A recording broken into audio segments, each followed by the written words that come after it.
Тоң районундагы Жумаев Мырзабек атындагы жалпы орто билим берүү мектебинин тарых мугалими Абдрахманова Наргиз Кылычбековна. Саламатсыңарбы балдар? Кутмандуу күнүңөр менен, маанайыңар жакшы балдар буюрса. Бүгүн биз силер менен Кыргызстандын тарыхы сабагын өтөбүз. Сабакты баштаардан мурда балдар, силер менен биргиликте алтын эрежени кабыл алып алалы. Сабакка кечикпей толук катышабыз. Берилген тапшырмаларды так жана туура убагында аткарабыз. Сабакта өткөн темага түшүнүүгө аракет кылабыз. Бири-бирибиздин оюбузду сыйлайбыз. Бүгүнкү сабакты мына ушундай улуу сөз менен баштагым келип турат.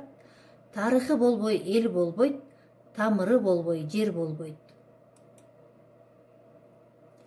Бүгүнкү сабакта өтө турган сабактын темасы Улуу Жибек жолу жана Кыргызстан.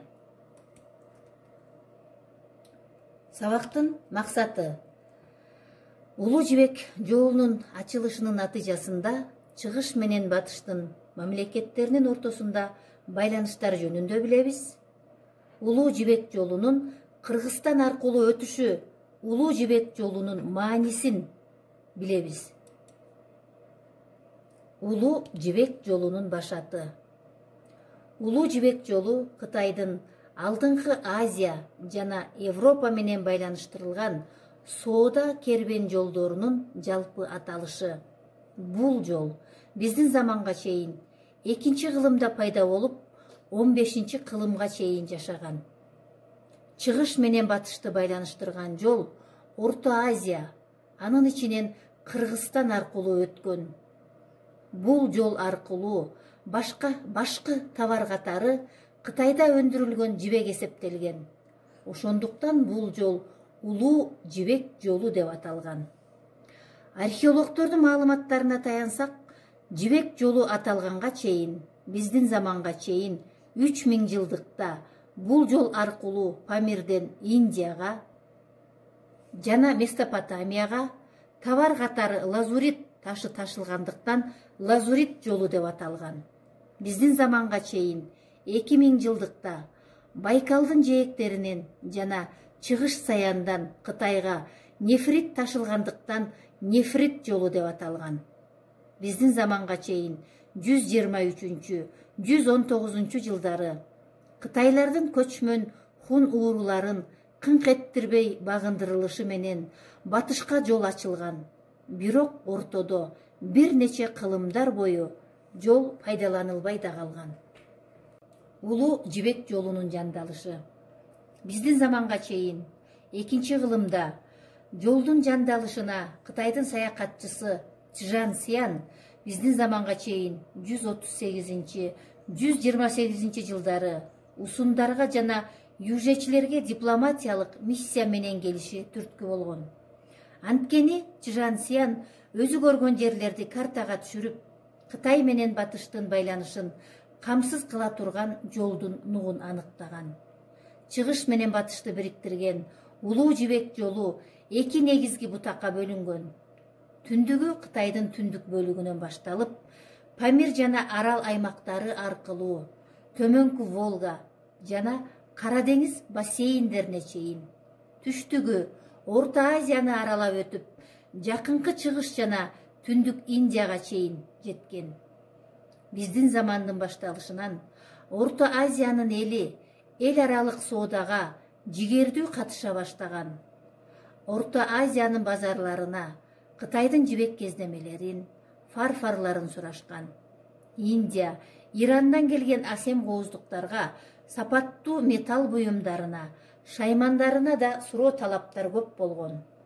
Орто Азиядан сыртка ферганалык аргымактар, баалуу аң терилер, айне кийдиштер, нефрит, лазурит таштары, алтындан жана күмүштөн жасалган кооздуктар жана башка буюмдар чыгарылган. Улуу Жибек жолунун боюнда көптөгөн шаарлар пайда болгон. Тебриз, Ормуз, Бухара, Самарканд, Хорезм, Кашкар, Турпан жана башка шаарлар. Бул шаарларда кол өнөрчүлүк өнүккөн. Улуу жибек жолун ар кайсы доордо көптөгөн империялар көзөмөлдөп турган. Улуу жибек жолунун Кыргызстан аркылуу өтүшү. Улуу жибек жолунун бир бутагы Кыргызстан аркылуу өткөн. Кыргызстан аркылуу өткөн жол эки бутакка бөлүнгөн. Бир бутагы Фергана менен Алайды аралаган. Ал эми экинчи бутагы Чүй менен Ысык көл аркылуу өткөн. Фергана өрөөнү аркылуу өткөн жол Ош шаарына келип, Талдык бели аркылуу Алайга чыккан. Андан Эргештан бели аркылуу Чыгыш Түркестанга кеткен. Экинчи бутак Ташкенттен чыгып, Тараз шаары аркылуу Чүй өрөөнүндөгү Невакет, Баласагун жана Суяб шаарларына келген. Мындан ары кербендер Боом Камчыгайы аркылуу Ысык көлгө жеткен. Анын эки жээгин бойлоп жүрүп отуруп, Каркыра аркылуу Текеске же Барскон шаарына токтогон. Андан ары Беделдин бели аркылуу Кашкарга бет алган. Эки жол тең Чыгыш Түркестанга өткөн. Улуу жибек жолунун мааниси. Соода жолунун ачылышы чыгыш менен батыштагы мамлекеттердин эл аралык мамилелеринин жакшырышына ыңгайлуу шарттарды түзгөн. Улуу жибек жолу аркылуу илимдин, искусствонун жетишкендиктери да тараган. Сооданын өнүгүшү менен математикалык түшүнүктөр кеңейген. Кытайлыктар Орто Азиянын врачтарынан адамга хирургиялык операцияларды жасоо ыкмаларын үйрөнүшкөн. Орто Азиялыктардан музыка, би, цирк өңдү искусство өнөрлөрү башка өлкөлөргө тараган. Кытай куруучулары курулушта имараттарды, жаныбарлардын, арстандардын, төөлөрдүн, пилдердин сүрөттөрү менен кооздогонду Орто Азиянын элдеринен үйрөнүшкөн. Улуу жибек жолу аркылуу чыгыш менен батыштын элинин маданияты тыгыз байланышканын археологиялык табылгалар да тастыктайт.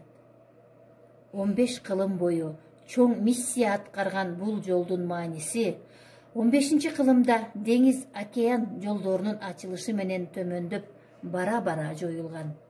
Кыргызстанда бул жолдун эстелиги катары Ат башы жергесиндеги Таш Рабат Кербен сарайы сакталып калган.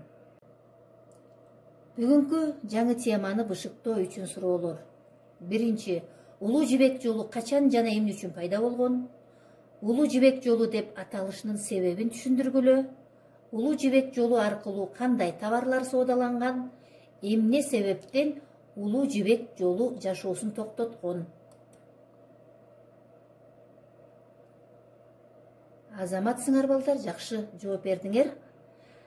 Үй тапшырма. Улуу жибек жолунун тарыхый мааниси жөнүндө чакан аңгеме жазабыз. Сөздөрдүн маанисин түшүнөбүз. Лазурит, нефрит, улуу жибек жолу, Чжансян, Таш Рабат. Жумушчу дептерлер менен иштейбиз.